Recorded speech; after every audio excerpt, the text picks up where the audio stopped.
Guys, the wait for this game is killing me. Black Myth Wukong was shown to us for the first time about 3 years ago. And ever since I've seen this game, it just spoke to me. This game looks crazy. Graphics look good. The gameplay for what we've seen looks good. The environment just looks absolutely astonishing, bro. And I just can't wait to get my hands on this game. So in this video, we're going to be reacting to some gameplay, some combat, the spells, the bosses, and the release date window. This video is going to debunk all of that for us. So I'm not going to waste any more time. Let's get right into this video. There has recently been a massive reveal for one of the most anticipated upcoming games. So let's go over 10 things you need to know about Black Myth Wukong.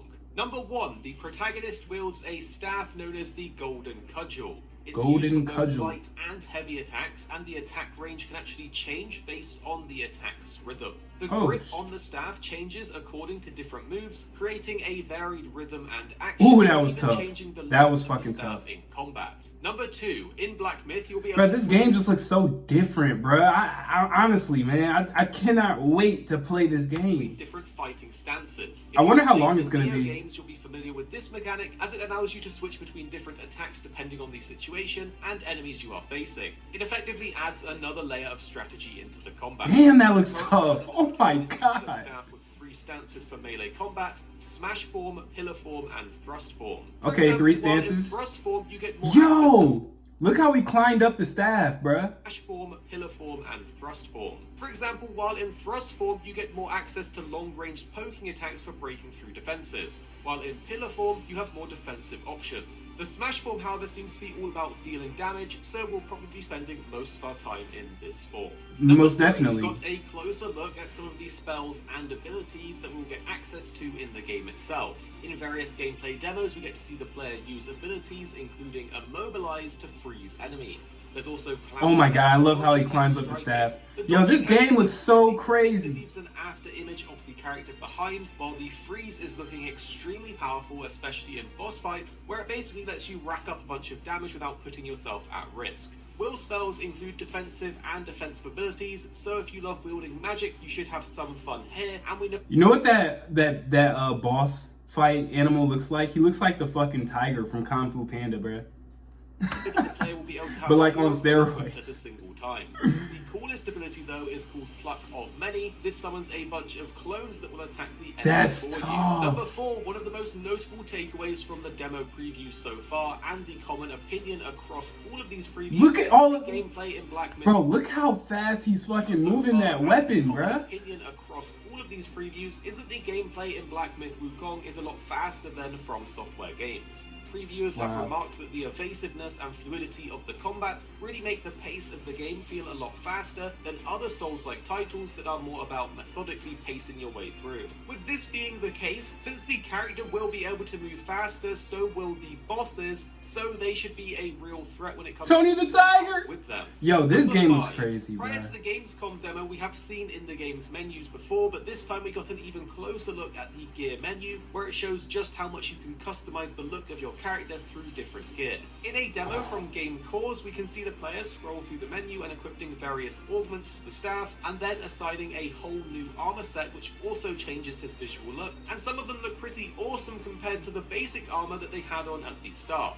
Yeah. It also looks like there are set bonuses that are applied for wearing more pieces of a particular armor type, and each piece of gear and armor that you equipped will change the stats of your character to reflect the bonuses that it gives you, so you will probably need to find sets that match your playstyle, as some give... You know what's crazy? I don't even think a lot of people know about this game, but I feel like after the game releases and like, this game is gonna do good, bro. I hope it does good. Man, I hope it does good, bro. But like, I feel like it's gonna get a lot more attention after it releases.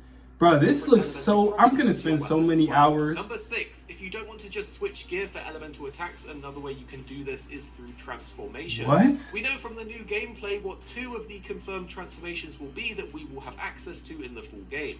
The first is the transformation ability Red Tide, which turns the player into a Fireblade Wolf that deals fire-based damage as well as healing the player. And for the second one, although we don't have a lot of details on it, supposedly you can turn into a Worm Man that wields poison. Worm Man? Wukong is known for having many different What the transformations fuck is that? abilities, so What was that?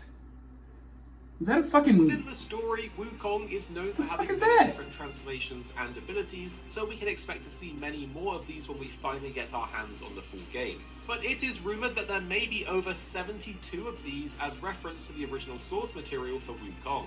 Number 7, one of the biggest showcases in the demo was around the variety of bosses that we will be able to take on in-game. And personally, we were super impressed by just how great some of these looked and how different they are from one another. The Centipede UI uses roll attacks, heavy punches, and the ability to release poisonous gas. This the is a sleeper. Chef has icicle blasting attacks and is encountered in a snowy environment. If his health is reduced to halfway in a certain time period, it triggers a second phase of the battle.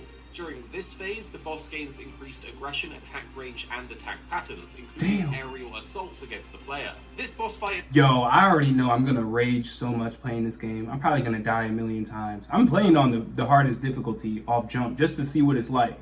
I'm gonna rage so many times. It's looking like it's gonna be pretty intense as well as quite thrilling. The Tiger Vanguard, which is probably our favourite so far, is basically a giant tiger boss, where the stage of the battle is in a pool of blood, and it possesses both physical and spell-based attack abilities. It also does combo attacks that deal substantial that dodge is damage. clean! And then there was the Blood Moon. Yo, he dodged that shit clean! It also does combo attacks that look to deal substantial damage. And then there was the Blood Moon General and the Poisonous King, which just goes to these show the boss potential fights fun look that they so will have in store for crazy. us when it comes to... And they're all different. Like, this game just looks so crazy, bro.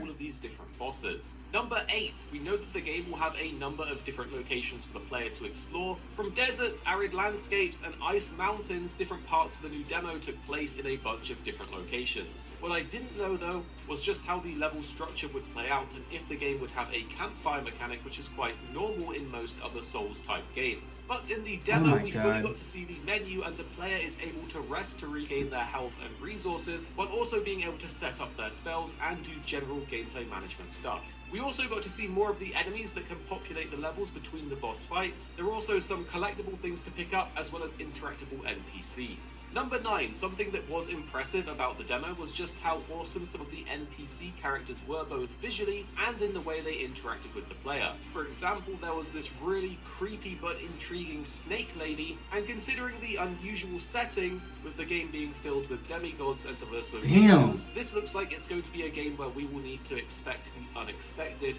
which is pretty awesome. Number 10, the last thing to know is when the game will be released. When is the game coming out, bruh?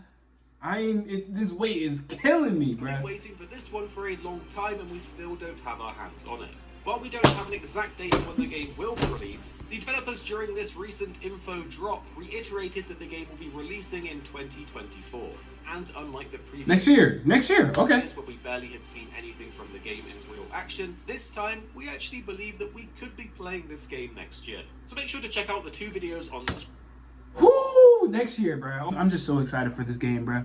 But if you guys are excited for this game and you like this content, make sure you hit the subscribe button and make sure you hit the like button down below and tune into my next video, man. It's your boy DFO Mirlo and I'm out. Peace.